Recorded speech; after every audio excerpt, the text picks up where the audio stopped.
NBA Who's this? referees. Oh my dude. Get me started, man. That's That's going to get you started. That was the whole point of talking to you tonight. Oh, oh, dude, he's wiping his brow. He's taking a deep breath. listen, these softies. This is a Mr. Softy. I told you we had a design for this a Mr. long time Softy ago. design. Yeah. These dudes, I see it too. It's not just NBA. It's kind of like on all levels, is that when you're in, and this is humanity again, when you're in a position of power, people love to play with it. They like to abuse it. They like to, and especially when it comes to like a call, confrontation happens or disagreement, the ref just thinks that he's the principal, And it's like, no, asshole, you're a part of the game. Okay. You have a role. We have a role. We're allowed to both, especially if anybody's played basketball and there's emotion involved. It happens. You get excited sometimes, especially it's the greatest thing ever when you're talking shit and good things happen. It's something that you can't, and sometimes people do come out of character and they go overboard and, they get kicked out. Cool. But there's a lot of the times where guys are just, and girls too, they're just expressing emotion. Like, Mhm. I've been busting my ass for 20 minutes playing defense. It's been 20 seconds. It feels like 20 minutes. You give me a stupid call and I like make you sound or turn the other way and clinch. What in God's name does that have to do with you? Right? Like, separate yourself. Yes, you made the call, but like, I'm upset for what I just did and what I went through. And the first thing I got to do is deal with sensitive bystander guy over here who, wants to just tee you up or talk shit back to you, and then you're not supposed to say anything.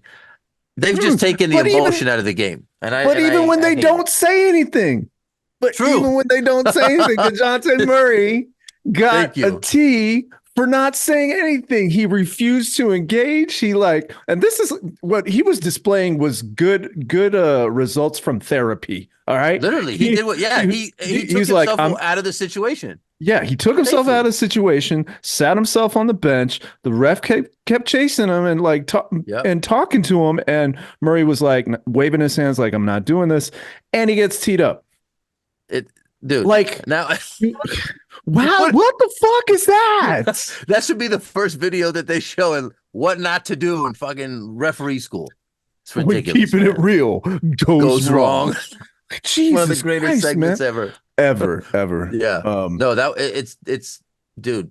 As a But yeah, player like too, you resent the refs. You start you resenting them, and do. then that balance that used to be there it's like now there's no room for error because now you're like, dude, I've already had to deal with this asshole, for the last 2 years, 3 years. He still's a dickhead, and every time we go into a game, it's just not a place I don't think that the competition wise, you want it to be fair. You want it to everything to be able to go, and it shouldn't be where I got to worry because I'm an emotional player. I like to get revved up. I like to get my guys up, but then I have to suppress that because this fucking ref This is Yahoo is yes, and he's mad whistle because I called him happy. a dickhead last time. You know, Yeah, like come listen, on. like you're either saying too much or you're not saying anything at all, and you're getting teed up for that shit. And then after the game, they're expecting these players to just sit there and say, it was a good game, give 110%, instead of saying what's really on the brain and saying that was a fucked up call. Yeah, That shit shouldn't have happened. That shit costs us the game in a yeah, lot of situations. And what happens when they do yeah, that? They get fined. They get fined by yeah, the fucking league because the refs are yeah, fucking bulletproof, man. Like yeah, there's no accountability in the league when it yeah, comes to NBA officials. yeah, And that shit needs to change. yeah, The next bargaining agreement they have with the NBA dude, referee union, that shit needs to be brought yeah, up because yes, they hell yeah, they've blown a couple of calls this season, and then I guess as a means of trying to be accountable, yeah, they like make a statement the next day and say, "Oh yeah, that call should have gone the other way. We messed up." Okay, and then we move on. The result of the game doesn't change. nothing ever changes. Nothing changes. So how They're do just you saying, "Yeah, expect we people fucked to up." change? Yeah, exactly. How are the refs They going to change if you don't fucking do nothing? You keep yeah. saying, "Oh, Timmy, you'll do better next time." Timmy again next. Like, yo, Timmy is abusing people out here. Okay, if you don't put Timmy and sit him on the side for a timeout, there's going to be a problem. And these dudes never, there's never a timeout. And that's why it's just going to keep going in a circle until, I mean, look, dude, Yeah. the NBA doesn't have the greatest, reputation with Donaghy situation and Yeah. some of that That kind of was stuff Scott going on. Foster's guy. Yeah. That No, was yeah. Scott Foster's guy. And Yeah. Scott Foster is still, Yeah. he's the senior referee in the league. And of course, a Dude. lot of his calls have been super, super questionable. Well, I heard about the incident between, I guess, him and Chris Paul. It was Chris Yeah. Paul said the story about him driving out and his son ran by and he was like, "Get that fucking kid." He said some fucking asshole shit to him, and ever since then, Chris Paul's been like which arguably I would be on Chris Paul's side. And I'm not the hugest Chris Paul fan. He's a great basketball player. I think he just plays too dirty and whines too much. But Yeah. like, there's no point for him to, and you could tell Foster's obviously got a grudge, Oh, and like, yeah. how do you have the grudge when you were the asshole?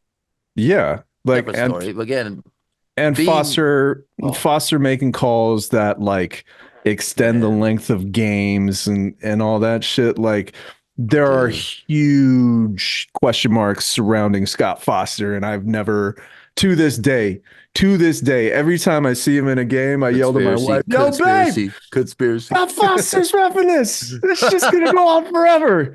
He's gonna break the shot clock in LA."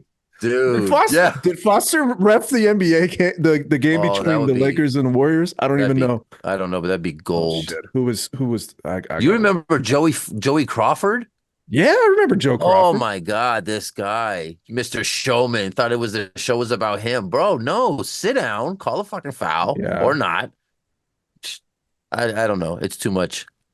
Um, But they got to have some accountability. You got to have some sort of accountability to keep everybody honest. And then for the players to actually feel like, okay, hey, if they fuck up, at least that they're held to something, Because guys, mhm. guys are gonna just resent it, and then you see now where I feel like that furthers the gap of disrespect between player and ref is because if you're gonna keep doing that, players are gonna keep resenting, and then eventually they're like, what's the point of me as a player trying to be calm or be respectful in a certain way when you guys don't even let me be organic to like how I play, to the game. To Mhm. play aggressive doesn't mean you have to give me, I don't know, it's too much with these refs. So Mr. Scott Foster was not refereeing the Lakers Oh, that would have been Warriors perfect, game. dude. That would have Oh, been such a great little cartoon of him in the background, like with the, just like messing up a the wire. hammer, like just a hammer taking out all the shot clocks in the building. Scott Scott Foster, Foster.